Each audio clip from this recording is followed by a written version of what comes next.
Hello दोस्तों, welcome to my channel civil service mania में स्निग्धा।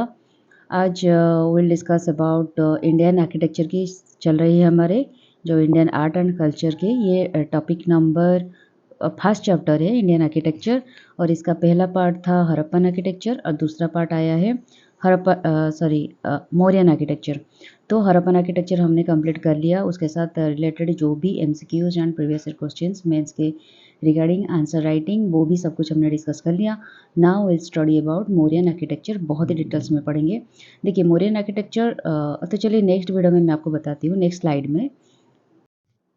तो दोस्तों जैसे कि मैंने आपको कहा कि इंडियन आर्किटेक्चर को क्लासिफाई किया गया है 3 तरीके से। एक एंशिएंट इंडिया में क्या क्या डेवलपमेंट हुआ है उस पीरियड को 5 पार्ट में डिवाइड किया गया है। Harappan art, Mauryan art, post Mauryan art, Gupta age art and South Indian art. और उसके बाद मिडेवल इंडियन आता है जहाँ पे दिल्ली सुल्तानेट में क्या क्या डेवलपमेंट हुआ है। दिल्ली सुल्तानेट के बाद जो मुगल पीरियड आया उसमें क्या डेवलपमेंट हुआ है उसके बारे में देखेंगे। और उसके लास्ट में आता है मॉडर्न इंडिया। मुगल आर्ट के बाद जो आ गए हमारे इन्वाजन हो गया, इन्वाजन कर लिए ब्रिटिशर्स सब आ गए यूरोपियन कंट्री। तो इंडो गोथिक स्टाइल और न्यू रोमन स्टाइल इस सब के बारे में हम पढ़ेंगे। हड़प्पन आर्ट एक बहुत लंबी वीडियो हो गया क्योंकि हम उसमें सब कुछ इंक्लूड कर दिए। उसके बाद मौर्यन आर्ट, ये भी थोड़ा लेंदी है। देखिए उस पीरियड में जो जो डेवलपमेंट हुआ उसको एक जगह पे ब्रीफली डिस्क्राइब करना इतना आसान नहीं है क्योंकि आपके एग्जाम के लिए हर एक चीज़ इंपॉर्टेंट होती है। मेरे नज़र में जितना मैंने समझा है यूपीएससी या फिर उसी टाइप के एग्ज़ाम को हमें डिटेल्स में सब कुछ जानना होता है, कंसेप्ट भी हमें जानना होता है। तो इसी वजह से हर एक चीज़ मैंने यहाँ पे इंक्लूड किया है। इसी वजह से मौर्यन आर्ट आपको 3 वीडियो में देखने को मिलेगा जो मैंने डिवाइड किया है। उसके बाद थोड़ा question answers and answer writing practice करेंगे, ठीक है। तो इससे शुरू करते हैं। तो पहले हम स्टार्ट करेंगे मौर्यन आर्ट एंड आर्किटेक्चर, ठीक है। इसमें हम ये देखेंगे कि देखिए पहले हमारा था हड़प्पन आर्किटेक्चर। उसके बाद जो कि जिसको बोलते हैं प्री वैदिक, मतलब वैदिक पीरियड से पहले वाला वो चैप्टर था, पहले वाला वो टाइम पीरियड था। उसके बाद हमारा आ गया वैदिक, ठीक है। ये जो वैदिक पीरियड आ गया, ये जो वैदिक पीरियड आ गया, ये इस टाइम पे क्या डेवलपमेंट हुआ है नहीं हुआ है इसके बारे में ज़्यादा कुछ पता नहीं है। लेकिन उसके बाद वैदिक पीरियड में इतने सारे ब्राह्मणिज्म सोसाइटी का डोमिनेंट हो गया, तो जिसके वजह से एक सरमन ट्रेडिशन की शुरुआत हो गई। लेकिन सरमन ट्रेडिशन ऐसा नहीं है कि वैदिक पीरियड में भी नहीं था, लेकिन वो इतना एम्फासाइज नहीं होता था क्योंकि वहाँ पे वैदिक पीरियड में ना वेदा की जो ओरिजिन को और वेद वेद को इतना एम्फासाइज दिया जा रहा था कि सरमन ट्रेडिशन थोड़ा सप्रेस होकर रहा था, ठीक है। तो लेकिन वैदिक पीरियड के बाद एक कंडीशन आया जहाँ सरमन ट्रेडिशन के वजह से वहाँ पे बुद्धिज्म जैनिज्म एमर्ज हुआ। ये सरमन ट्रेडिशन आखिर है क्या?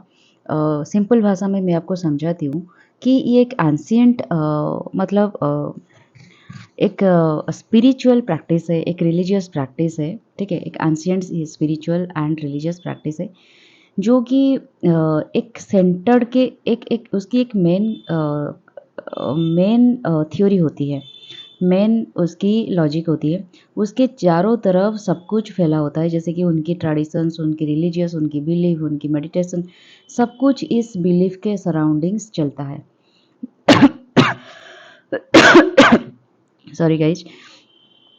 एक्चुअली क्या होता है ये कि 1 मिनट मैं आपको बताती हूँ। तो ये जो सरमन ट्रेडिशन है ये पर्टिकुलरली बिलीव करती है, मेडिटेशन के ऊपर एम्फेसिस डालती है। एक स्टेज होती है ट्रांस स्टेज। ट्रांस स्टेज मतलब आप मेडिटेशन कर करके उस स्टेज पर अगर पहुंच जाते हो तो आप डायरेक्ट एस्ट्रल ट्रैवल कर पाते हो, जो सूक्ष्म जगत है उसके साथ आप कंटिन्यू मतलब बातचीत कर पाते हो, बातचीत मतलब कम्युनिकेट कर पाते हो। डिफरेंट रिचुअल्स उसकी होती है। तो ये सारी जो चीज़ें होती हैं 1 मिनट। तो ये जो सारी चीज़ें था, ये जो सारी चीज़ें था, तो ये नहीं था ये ओनली इंडिया में ये सब चीज़ें स्प्रेड हो रहा था। ये डिफरेंट पीपल जैसे कि एशिया में, साइबेरिया में, अफ्रीका में, अमेरिका में, ये सारी चीज़ें में भी ये सारी जगह में भी ये श्रमण ट्रेडिशन एग्जिस्ट करता था। और इसके मेन फीचर्स ये होता है, ये ओनली मेडिटेशन के ऊपर काफ़ी एम्फासाइज करते हैं। मेडिटेशन के माध्यम से आप कैसे स्पिरिचुअल वर्ल्ड के साथ कनेक्ट कर सकते हो, different ritual trance and rituals कर सकते हो, डांसिंग के माध्यम से, हीलिंग प्रैक्टिसेस के माध्यम से। तो ये एक अलग तरीके की एक साइंस होती है। तो जिसमें बुद्धिज्म जैनिज्म कंप्लीटली एमर्ज होती है, मतलब इससे एमर्ज होकर निकलती है, ठीक है।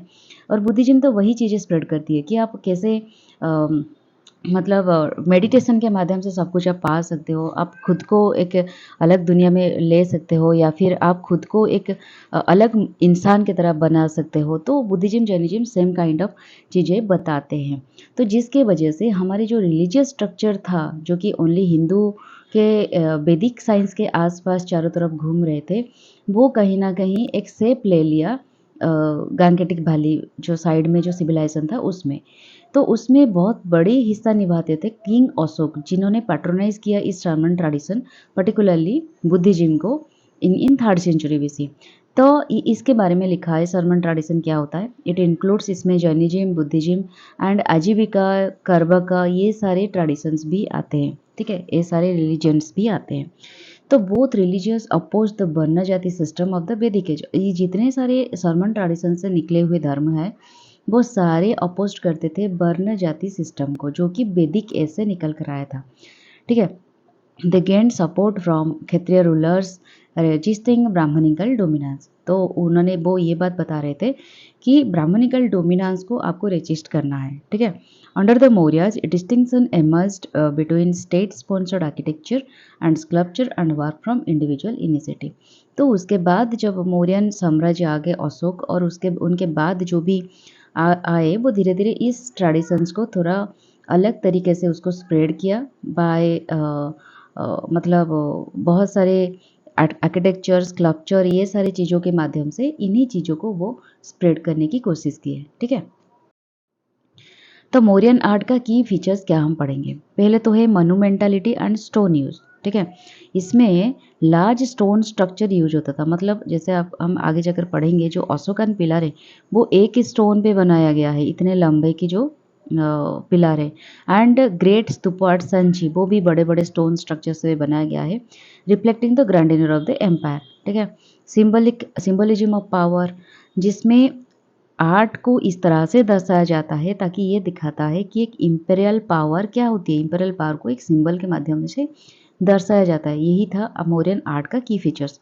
जैसे कि लायन कैपिटल ऑफ सरनाथ, जो कि रिप्रेजेंट करता है अशोका का अथॉरिटी एंड ट्रायम्फ ऑफ धर्म। धर्म के ऊपर वो जिस तरह से जीत किए थे और उनकी अथॉरिटी किस तरह से थी, वो लायन कैपिटल जो सरनाथ में प्रेजेंट है उससे पता चलता है। हेलेनिस्टिक इन्फ्लुएंस, ये क्या होता है।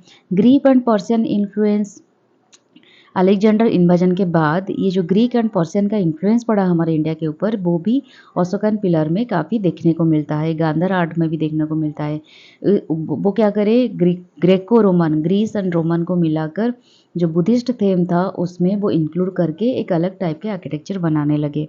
टेराकोटा पुटरी भी काफ़ी हद तक उनकी एक बहुत अच्छी फीचर्स थी।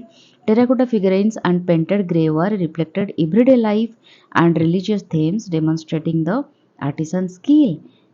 ठीक है, फिर रिलीजियस इन्फ्लुएंस क्या है की पिक्चर्स में। बुद्धिज्म जो कि एक ग्रेटली इन्फ्लुएंस कर रहा था उनकी आर्ट को, जिसमें स्तूपस में, मोनास्ट्रीज में, बहुत सारी जगह पे बुद्धिस्ट स्तूप जो बनाया गया है, बुद्धिज्म का रिफ्लेक्शन आता है। अशोका की जो जितने सारे एडिक्ट है, minor rock edict, minor pillar addict या फिर मेजर रॉक एडिक्ट, जो भी, और सांची स्तूपा में, लुम्बिनी पिलर में, बहुत सारी चीज़ें एक रिलीजियस इन्फ्लुएंस को दर्शाता है। नेचुरलिस्टिक स्कल्पचर क्या है। मोरियन स्कल्पचर और नेचुरलिस्टिक, वो हर एक चीज़ नेचुरल तरीके में बनाते थे। जैसे कि आपको मिलेगा सांची स्तूपा में जो ह्यूमन फिगर्स उसमें बनाया गया है, एनिमल्स की चित्र बनाया गया है और बुद्ध की लाइफ स्टोरी डिपिक्ट किया गया है। उससे आप बता सकते हो कि किस तरह की नेचुरल स्कल्पटिंग वो करते थे। उसके बाद रॉक कट आर्किटेक्चर जो बारबरा केव में आपको मिलता है, जो कि बुद्धिस्ट मंक के लिए बनाया गया था। वो एक स्मूथ पॉलिश्ड सरफेस में किस तरह से कार्विंग किया गया है, डिटेल स्टोरी वगैरह बना के, स्टोरी को डिपिक्ट करता हुआ, डिफरेंट थीम को शोकेस करता हुआ, ये आर्किटेक्चरल स्किल को भी शोकेस करता है। उसके बाद पॉलिश्ड फिनिश मोरियन आर्किटेक्चर की सबसे ज़्यादा खासियत है, स्पेशली अशोकन पिलर, जो कि एक स्मूथ पॉलिश्ड सरफेस में किस तरह से आर्किटेक्चर लिखा हुआ है, इंस्क्रिप्शन लिखा हुआ है, ये दिखाता है उनकी मौर्यन आर्ट की सबसे की फीचर्स। ओके, तो यहाँ पे हम मौर्यन आर्ट की अब क्लासिफिकेशन देखेंगे। मौर्यन आर्ट को दो तरह से डिवाइड किया गया है। पहले कोर्ट आर्ट हम पढ़ेंगे। कोर्ट में क्या क्या तरह की आर्किटेक्चर या फिर जो भी कोर्ट आर्ट के हिसाब से जाता है, और पॉपुलर आर्ट जो कि ये कोर्ट माने कोर्ट इनिशिएटिव, कोर्ट की इनिशिएटिव मतलब गवर्नमेंट की इनिशिएटिव से लिया गया है। और ये जो पॉपुलर आर्ट है वो इंडिविजुअल इनिशिएटिव मतलब लोग अपने आप को इन्फ्लुएंस होकर, एनकरेज होकर किस तरह के आर्ट को यूज़ करते थे, मतलब आर्किटेक्चर बनाते थे। कोर्ट आर्ट में हम पढ़ेंगे पैलेसेस में किस तरह की आर्किटेक्चर होता था, पिलर्स कैसे बनाया गया है, जो अशोकान पिलर मेनली हम पढ़ेंगे, स्तूपस भी किस तरह से बनाए गए थे, वो कोर्ट आर्ट में जाते हैं।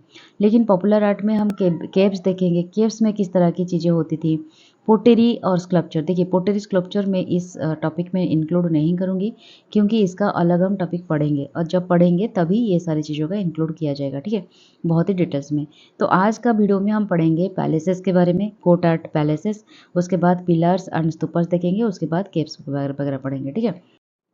तो categories of Mauryan art and architecture. पहले तो there are two categories of Mauryan art and architecture.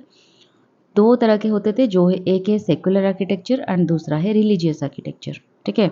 तो सेकुलर आर्किटेक्चर में आप पैलेसेस को देखेंगे क्योंकि Mauryan period saw the construction of elaborate royal palaces. Mauryan time period में बहुत एलाबोरेटली रॉयल पैलेसेस को कंस्ट्रक्ट किया गया था, जो कि एग्जाम्पल इंक्लूड इसमें होता है grand structure at Pataliputra. This palaces were characterized by their vast size, intricate design and luxurious features reflecting the empire's wealth and sophistication. ये सारी चीज़ें उसमें प्रेजेंट था। एक वास्ट बहुत बड़ा सा कोर्ट था जिसमें बहुत इंट्रिकेट डिजाइन हुआ है, लग्जरियस फीचर्स भी उसमें इंक्लूड किया गया है, जो कि ये दर्शाता है कि कहीं ना कहीं पैलेस मतलब एक रॉयल की फीलिंग्स आती है उससे।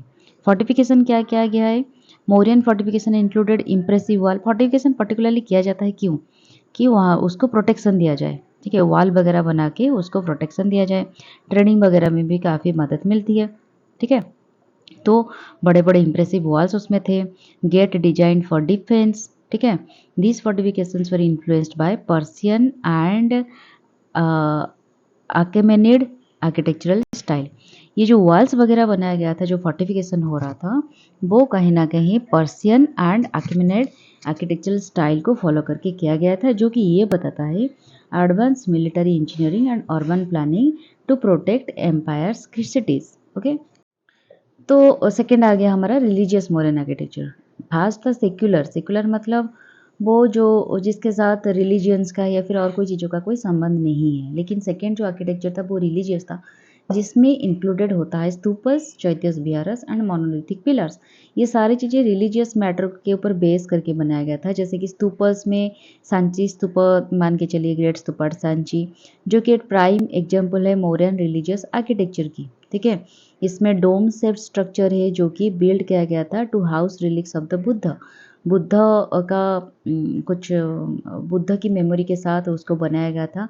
एंड इसको कहा जाता है कि बुद्धिस्ट वर्शिप का एक फोकल पॉइंट है एंड पिलग्रिमेज का भी एक फोकल पॉइंट है। मतलब जो आप करते हो क्या जो यात्रा करते हो, रिलीजियस यात्रा करते हो, उसमें भी बुद्धिज्म का ये पिलग्रिमेज पॉइंट है। चैत्यस बिहारस भी बनाया गया था, रिलीजियस बेसिस को आधार पे बनाया गया था, जो ईयरली बुद्धिस्ट रिलीजियस स्ट्रक्चर्स है, जैसे कि चैत्यस जिसमें प्रेयर हॉल होता है, बैठ के प्रेयर करते हैं, बिहारस जिसमें जो मॉन्क्स वगैरह ट्रैवल करते हैं वहाँ पे आकर रेसिडेंस मतलब रेस्ट करते हैं, रेस्टिंग हाउस बोलते हैं बिहार को। ये सारी चीज़ें भी मौर्यन पीरियड में काफ़ी सारे बनाए जाते थे। ये प्रोवाइड करता है कि आप meditation, communal activities, monastic life को कैसे साथ में पकड़ कर चल सकते हो, ठीक है। फिर लास्ट में आता है मोनोलिथिक पिलर्स, जिसमें अशोका का जो मोनोलिथिक पिलर्स है और इसमें जो इंस्क्रिप्शन वगैरह लिखा गया है, जो और सिंबलिक फॉर्मेट में भी डिफरेंट इंस्क्रिप्शन के साथ सिंबल भी इसमें अटैच है, जो एक सिग्निफिकेंस मतलब सिग्निफिकेंट है मौर्यन आर्ट में। इसको स्टोन में प्राइमरीली बनाया गया था and these pillars were erected across the empire to disseminate Ashoka's message of dharma and Buddhism. उनका जो पिलर होता है, पिलर में डिफरेंट इंस्क्रिप्शन बनाया जाता है और इंस्क्रिप्शन में अशोका का और बुद्ध का जो भी वाणी होती है, जो भी धर्म के ऊपर वाणी होती है, बहुत सारी चीज़ों पे वहाँ पे लिखा जाता है। तो ये बताता है कि अशोक धर्म के ऊपर और बुद्धिज्म के ऊपर जो भी मैसेजेस दिए थे, वो सारे रिफ्लेक्ट करते हैं both artistic and ideological aspects of Mauryan rule, ठीक है। तो हम अभी स्टार्ट करेंगे कोर्ट आर्ट के बारे में। हमने पढ़ा, उसको क्लासिफाई किया court art and popular art. अभी हम स्टार्ट करेंगे कोर्ट आर्ट। और कोर्ट आर्ट के पहले जो सेगमेंट था वो था पैलेसेस। ठीक है, तो पैलेसेस ये है कि Mauryan empire the first powerful empire to come to power in India. ठीक है, इसके बारे में तो पता है, एक फास्ट पावरफुल एम्पायर है मौर्यन एम्पायर, मगध एम्पायर। इसका कैपिटल था पाटलिपुत्र में। Shows Greek influence in Indian art. जो पाटलिपुत्र में उस टाइम पे ग्रीक जो अलेक्जेंडर भी इंडिया को इन्वाजन कर रहे थे, तो ग्रीक एंड पर्शियन की इन्फ्लुएंस भी काफ़ी हद तक पड़ा इंडियन आर्ट में। And the palaces at Kumrahar. ठीक है, ये 80 पिलर हॉल्स, कुमार हॉल में एक मैं नेक्स्ट स्लाइड में दिखाऊंगी, एक हॉल है जिसमें 80 पिलर्स लगाकर एक हॉल बनाया गया था। ऊपर एक रूफ है। ठीक है, और वहाँ पे क्या किया जाता है, उनके जो असेंबली हॉल वगैरह होता है, डिस्कशन होता है, वहाँ पे बनाया गया था। और बुलंदीबाग, जहाँ पे प्रेजेंट पाटना इन बिहार जिसको बोलते हैं, were created to reflect the splendour of the Mauryan empire. ठीक है, the hall is used to various purpose including third Buddhist council during the reign of Ashoka. जो अशोकों का पीरियड, अशोकों के टाइम पे जो भी बुद्धिस्ट काउंसिल होता था, उनके टाइम पे एक थर्ड बुद्धिस्ट काउंसिल होता था, वो उस पिलर हॉल में हुआ था। ठीक है, उस पर्पस के लिए बनाया गया था ताकि असेंबली हॉल हो सके, काफ़ी रिलीजियस कम्युनिकेशन हो सके, रिलीजियस डिस्कशन हो सके। तो according to the Greek ambassador जिनका नाम था मेगास्थेंसिस, वो अशोकों के पीरियड में आए थे, इसको याद रखनी है आपको। ये कैपिटल सिटी ऑफ पाटलिपुत्र, उनके हिसाब से जो पाटलिपुत्र था, जो कि कैपिटल था मौर्यन एम्पायर की, was protected by wooden Palisades. Wooden palisade के द्वारा प्रोटेक्ट किया गया था। डीप डिचेस उसमें था, 570 वॉच टावर्स था उसमें, एंड 64 गेट्स। तो हमने पढ़ा प्रीवियस स्लाइड में जो फोर्टिफिकेशन हो रहा था उनके वॉल, तो देखिए वो पैलेस इसको किस तरह से फोर्टिफाई कर रहे थे कि ताकि बाहर इन्वाजन से बचा सके। ये शो करता है उनकी सिटी प्लानिंग जो होती है, उनके जो पैलेसेस, उनके जो एरिया की प्लानिंग को कितना एडवांस प्लानिंग था। एंड डिफेंसिव आर्किटेक्चर भी काफ़ी ज़बरदस्त था। ठीक है, the palaces of the Mauryan empire have been described in high regard all the writer. Megasthenes भी मौर्यन एम्पायर के बारे में बहुत कुछ अच्छे लिखे थे। मतलब इस अशोक की अप्रिसिएशन में, अशोक की मतलब उसे क्या बोलते हैं, प्रशंसा में बहुत सारी चीज़ें लिखे थे उनके एम्पायर के बारे में भी। पतंजलि में भी, उनके जो महाभाष्य में भी अशोक एम्पायर के बारे में लिखा हुआ है। आर्यन जो कि ये लिखे थे कि Chandragupta's palace with the building of एकेडेमियन cities such as Susa and Ecbatana. तो एकेडेमिया में जो बड़े बड़े सिटी थे, जो सुसा और एकबातन, उसके साथ कंपेयर किए थे वो चंद्रगुप्त के पीरियड में जो पैलेस था उसके साथ। The palaces of Chandragupta Maurya was inspired by the एकेडेमियन palaces at Persepolis in Iran. तो चंद्रगुप्त मौर्य की जो पैलेस थी वो ये बताते हैं कि एकेडेमियन पैलेसेस के साथ उसको कंपेयर किया जाता है। उससे जो पेरिसपोलिस ईरान में एक जगह है, उससे इंस्पायर करके बनाया गया था। और यहाँ पे वुड था principal building material.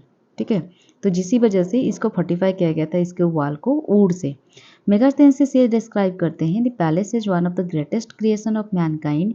And Chinese traveller फा हिन भी ये बोलते हैं it was a god gifted monuments. ठीक है, ये सारे चीज़ें बहुत इंपॉर्टेंट होते हैं।